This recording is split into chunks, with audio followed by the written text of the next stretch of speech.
Hi, everybody. I hope you're doing well. Happy New Year. I hope you all are safe, healthy, happy.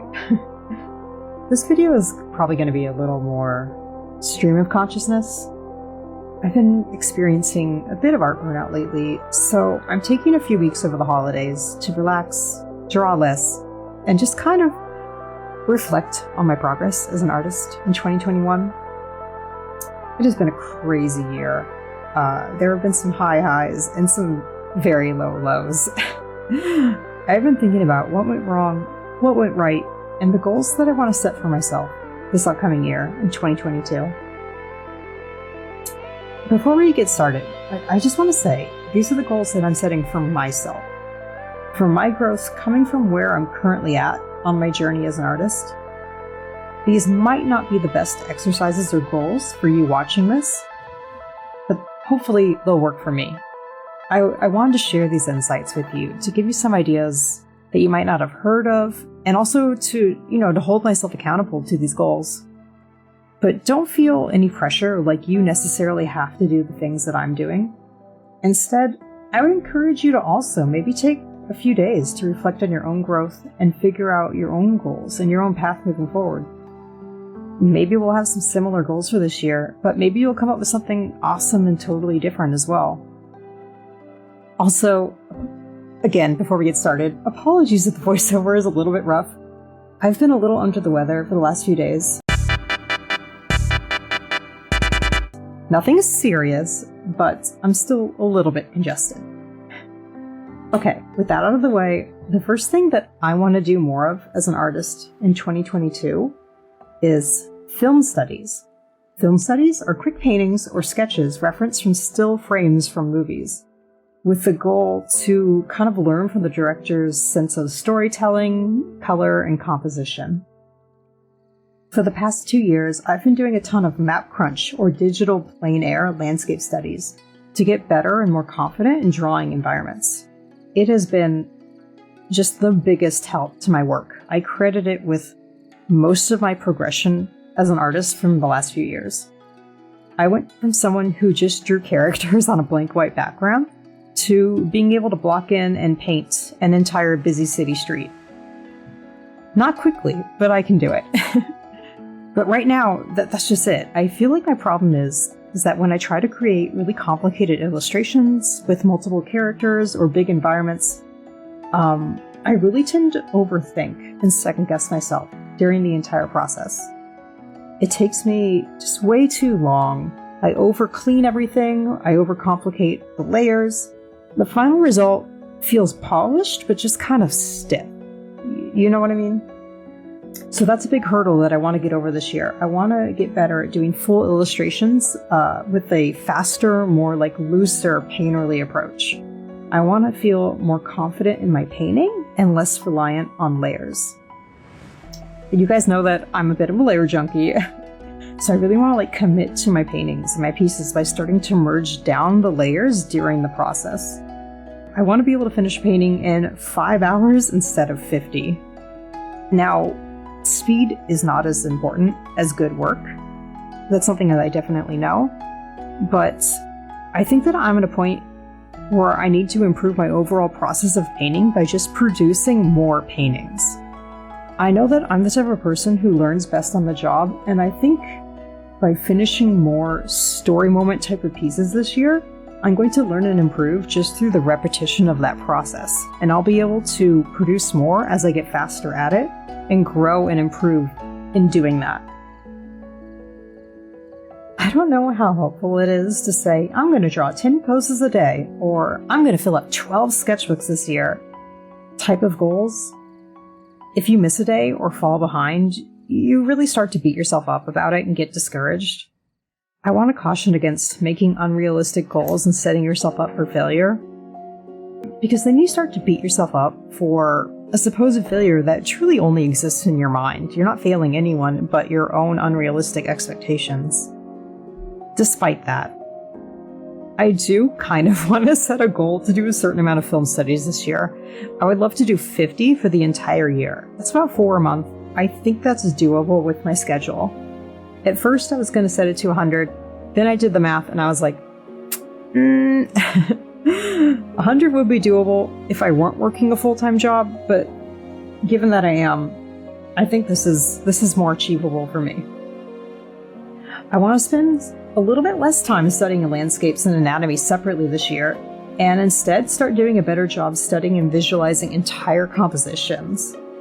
Referencing film stills to improve my figure painting, brushier, looser work, color theory to convey a certain mood, I think it's all going to tie into a more visual development focused portfolio that I'm aiming for in 2022.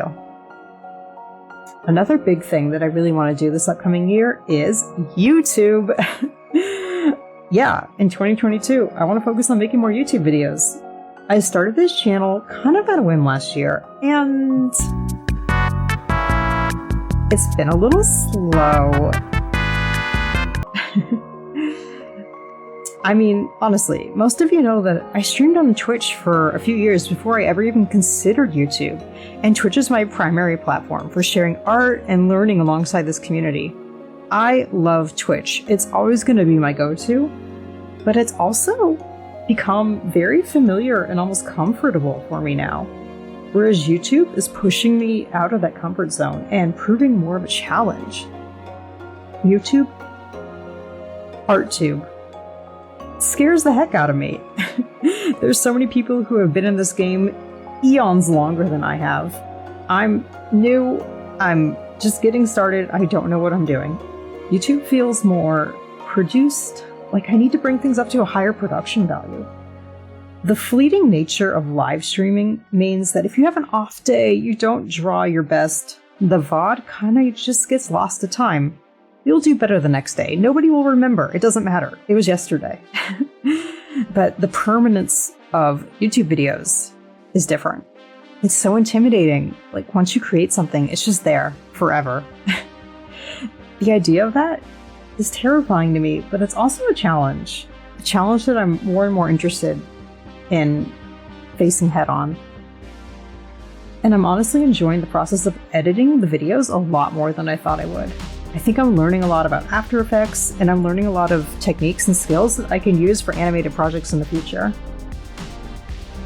I don't want to go into too many specifics in this video, but 2021 was also a year where I was dealing with some personal health issues and had to come to terms with the fact that I just don't always have the energy levels to stream 3, 4, sometimes 5 days a week. I was burning myself out with that schedule. And I think YouTube will be a way for me to continue creating when I don't have the energy or feel comfortable enough with myself to be on cameras for hours and hours at a time. Speaking of burning out, let's get to topic number 3. A big thing I want to focus on in 2022 is better time management. Organizing my time is the one thing that I struggle with every year. And it's honestly become one of the most difficult parts of being a professional artist, at least for me. You all know, you guys know, that I want to do a little bit of everything. I love my job, but I want to create my own projects after work. I want to make comics. I want to stream. I want to make YouTube videos. I want to update my Twitter. I want to post on Instagram. I want to make reels. I want to take freelance.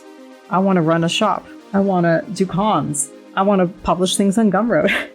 It's too much. I know it's too much, and I know that I need to take some of these things off my plate. But I'm really bad at that. I don't know what things to focus on and what to push aside. I'm really bad at saying no to more freelance work, and always end up taking on too much work at once. Things start slipping through the cracks, I don't get enough sleep, it's sort of a destructive cycle. I honestly don't really know how I'm going to fix this problem, but I'm putting it out there now to hold myself accountable. Next year, I need to do less freelance and dedicate more time to my own projects. I need to make a calendar, which is something I already do, but then actually stick to that calendar for more than a couple of weeks at a time. If any of you have tips or advice on scheduling art, work, content, please leave a comment, please. I could seriously use all the help I can get. Please. I mean, yeah, that's about it. Those are kind of the 3 big goals for me this year. Other than the constant goals that I carry from year to year as an artist, like update my comic more, or get better at character design, learn to paint, other than the constants that probably won't be changing anytime soon. For this year, for 2022, I chose film studies, YouTube, and time management to hopefully give me a healthier work-life balance next year. 2021 was a roller coaster of a year that absolutely burnt me to a crisp.